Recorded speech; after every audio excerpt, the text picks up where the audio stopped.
हिमालय की गोद में बर्फ से ढकी चोटियों और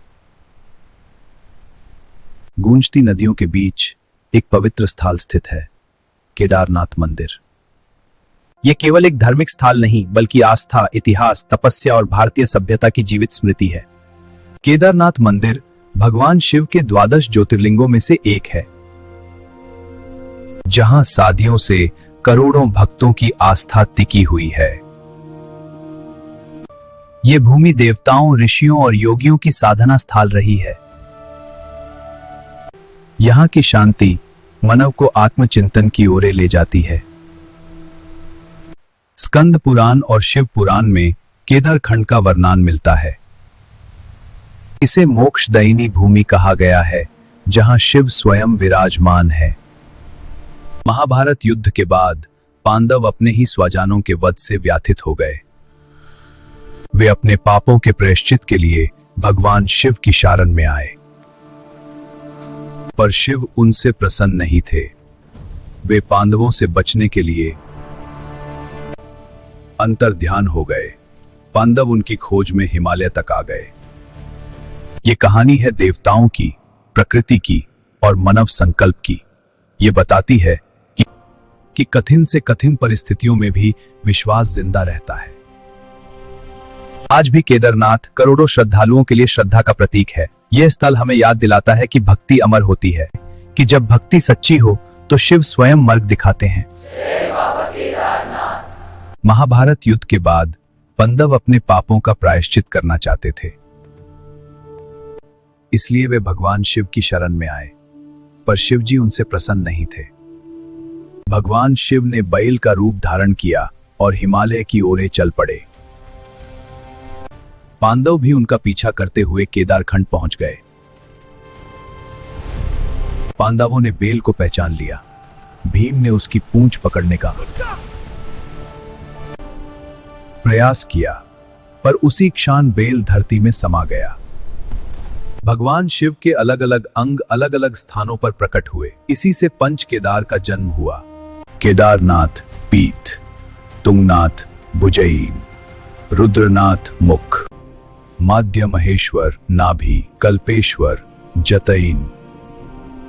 केदारनाथ में भगवान शिव ज्योतिर्लिंग रूप में प्रकट हुए। यहीं उन्होंने पांडवों को क्षमा प्रदान की। तभी से केदारनाथ अत्यंत पवित्र माना जाता है। ऐतिहासिक रूप से माना जाता है कि वर्तमान केदारनाथ मंदिर का पुनर्निर्माण 8वीं शताब्दी में आदि शंकराचार्य ने करवाया। आदि शंकराचार्य ने शिवलिंग की पुनः स्थापना की और मंदिर को व्यवस्थित रूप दिया।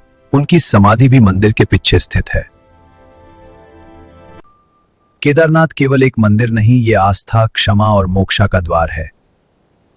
यहां आकर हर भक्त को भगवान शिव का आशीर्वाद मिलता है। ओम नमः शिवाय। हिमालय की पवित्र घाटियों में बसा एक ऐसा दिव्य स्थल जहां हर पाथर और भगवान शिव की कथा कहता है, यह है केदारनाथ मंदिर।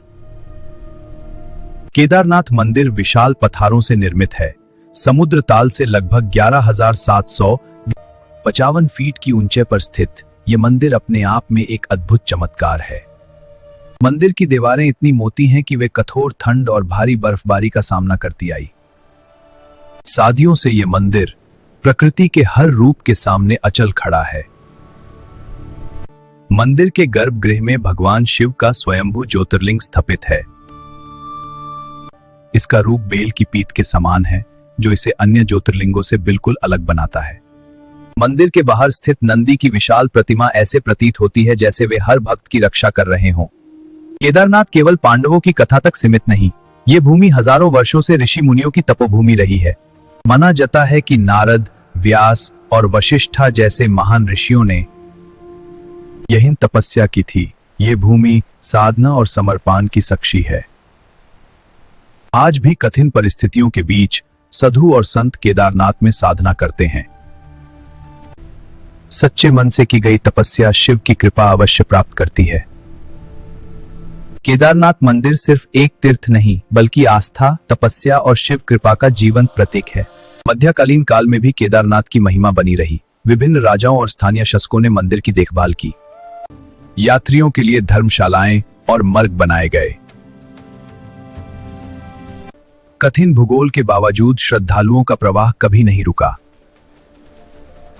गढ़वाल क्षेत्र के राजाओं ने मंदिर की सुरक्षा और रखरखाव में महत्वपूर्ण भूमिका निभाई। स्थानीय जनता ने भी पीढ़ी दर पीढ़ी इस धरोहर की रक्षा की। गढ़वाल क्षेत्र के राजाओं ने मंदिर की सुरक्षा और रखरखाव में महत्वपूर्ण भूमिका निभाई। स्थानीय जनता ने भी पीढ़ी दर पीढ़ी इस धरोहर की रक्षा की। फिर भी श्रद्धालु हर बाधा पार कर भगवान शिव के दर्शन के लिए पहुंचते हैं।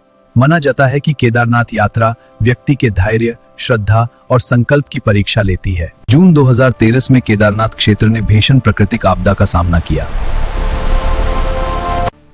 भारी वर्षा और बाढ़ ने पूरे क्षेत्र को तहस नहस कर दिया। हजारों लोग प्रभावित हुए, कई जाने गई।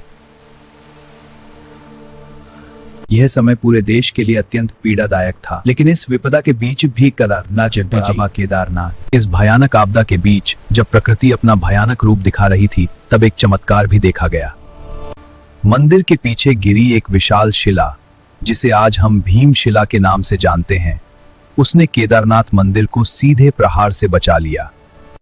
मंदिर की संरचना लगभग सुरक्षित रही। इस घटना ने श्रद्धालुओं के विश्वास को और गहरा कर दिया कि शिव स्वयं अपने धाम की रक्षा करते हैं। आपदा के बाद केदारनाथ के पुनर्निर्माण का कार्य शुरू हुआ। सरकार, सेना और सेवकों ने मिलकर इस क्षेत्र को फिर से जीवित किया। आपदा के बाद केदारनाथ के पुनर्निर्माण का कार्य शुरू हुआ। सरकार, सेना और सेवकों ने मिलकर इस क्षेत्र को फिर से जीवित किया। नए रास्ते, पुल और सुविधाएं विकसित हुई, लेकिन मंदिर की प्राचीन आत्मा बिल्कुल अक्षुण्ण रखी गई। ये पुनर्निर्माण सिर्फ भौतिक नहीं, बल्कि आध्यात्मिक पुनर्जागरण भी था। आज केदारनाथ आधुनिक सुविधाओं के साथ श्रद्धालुओं का स्वागत करता है, फिर भी यहाँ की मूल भावना, भक्ति, तपस्या और शांति आज भी अपरिवर्तित है। माना जाता है कि केदारनाथ के दर्शन से जन्म जन्मांतर के पाप नष्ट होते हैं और मोक्ष की प्राप्ति होती है। यहाँ किया गया जप, तप और ध्यान विशेष फलदायी माना जाता है। केदारनाथ मंदिर की कथा सिर्फ अतीत की कहानी नहीं, बल्कि वर्तमान और भविष्य की प्रेरणा है। ये हमें सिखाता है कि आस्था कभी डगमगाती नहीं, चाहे परिस्थितियां कितनी भी कठिन क्यों ना हो।